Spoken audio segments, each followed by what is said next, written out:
Hello, Guardian. Tastyface here with another episode of Tips for Destiny.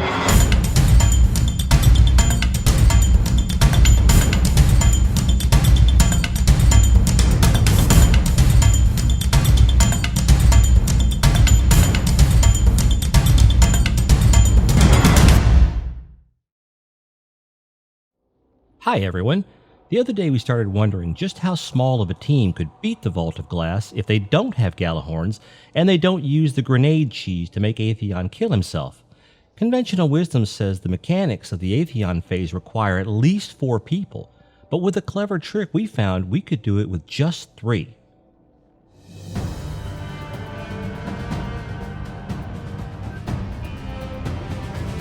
Opening the door was pretty straightforward, but with just one person on each plate instead of the regular 2. It took a little longer than normal because it was harder to kill the Praetorians before they could step into and deactivate the plate, but overall it was fairly easy.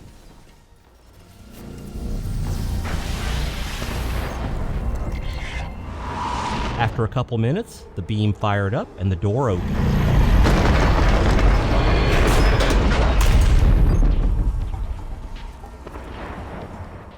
Cobra's challenge is an individual thing, so nothing special here other than Golden Potato trying to take a sparrow all the way down, which he accomplished with this rather spectacular barrel roll landing.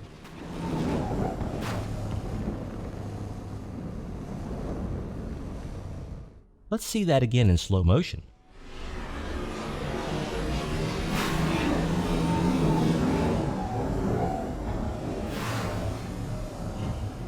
One conflux was fairly easy, but 2 got pretty hairy with only 3 Guardians.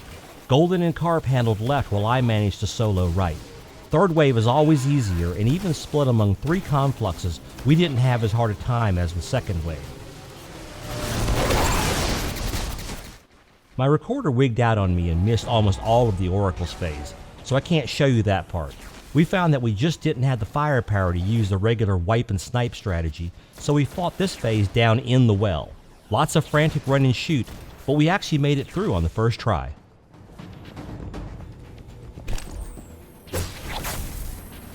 In the Templar phase, we used the full right rock strategy, where you basically ignore the oracles.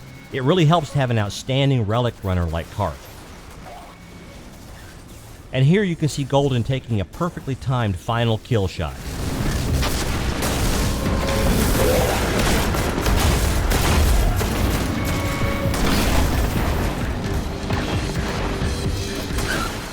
The Gorgon's Labyrinth was the same as usual, as was the jump puzzle. But the throne room is where it got interesting. We attacked the gates one at a time.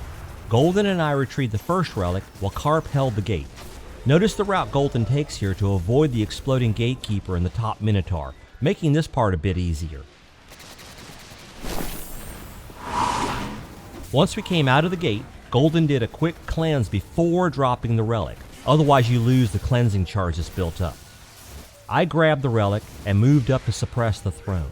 Normally we'd take the relic into the Venus Gate, but since there's only 3 of us, Golden will have to solo the second relic. Which he did by using his Voidwalker Warlock, so that he could Nova Bomb the adds, which leaves just the Gatekeeper to deal with. Again, watch out for that exploding Gatekeeper.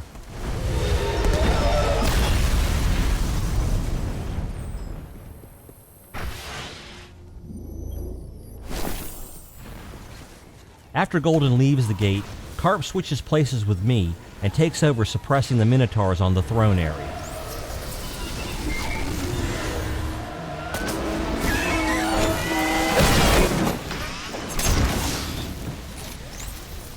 Then Golden and I kill off the Precursor and Descendant Minotaurs at the 2 gates. Easy peasy, right?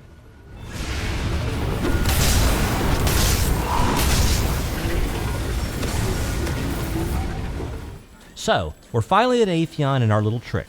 It's important to note that Golden Potato has switched to a Sunsinger Warlock with the Fireborn perk. Also remember that Fireborn is your super ability that's triggered by the left and right bumpers. Once you reach the Atheon phase, Fireborn has to be charged up. As you can see here, Golden wasn't quite ready. which meant we had to endure a couple rounds of dying in the gates while it recharged. Guardian down. Guardian down. Guardian down. Guardian down. Guardian down. Guardian down. Guardian down. Now, this is a very important tip. When you're teleported into the gate, the Warlock must immediately grab the relic. Normally, the Void will drain everyone's supers, but if you're holding the relic, its super will be drained instead, and yours will keep charging.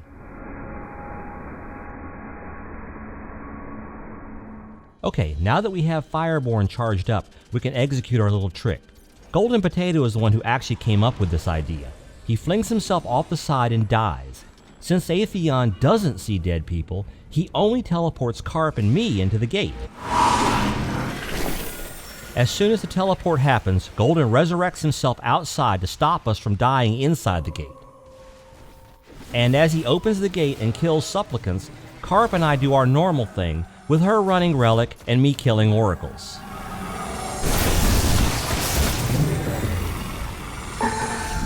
Now, you may be thinking that this is all very well and good, but now Golden's super is depleted again.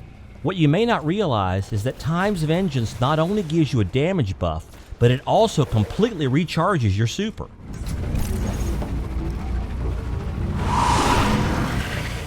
Then it's into the middle to put a hurtin' on Atheon.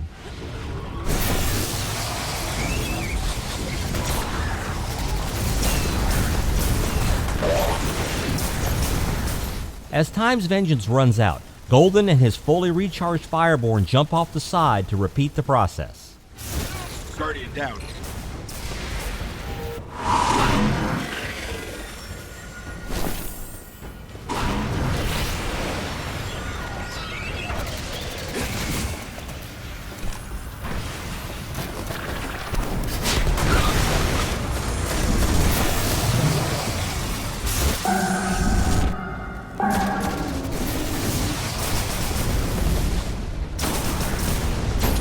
And after only 2 rounds, Atheon goes down in a blaze of glory. Our glory, not his. So there you have it. Now grab 2 of your friends, and you too can say, why yes, in fact, I have done Vault of Glass with just 3 Guardians. Make sure you drop a like on this video and subscribe to our channel. Also, be sure to visit our website, tipsfordestiny.com. Till next time, keep fighting the good fight, Guardian.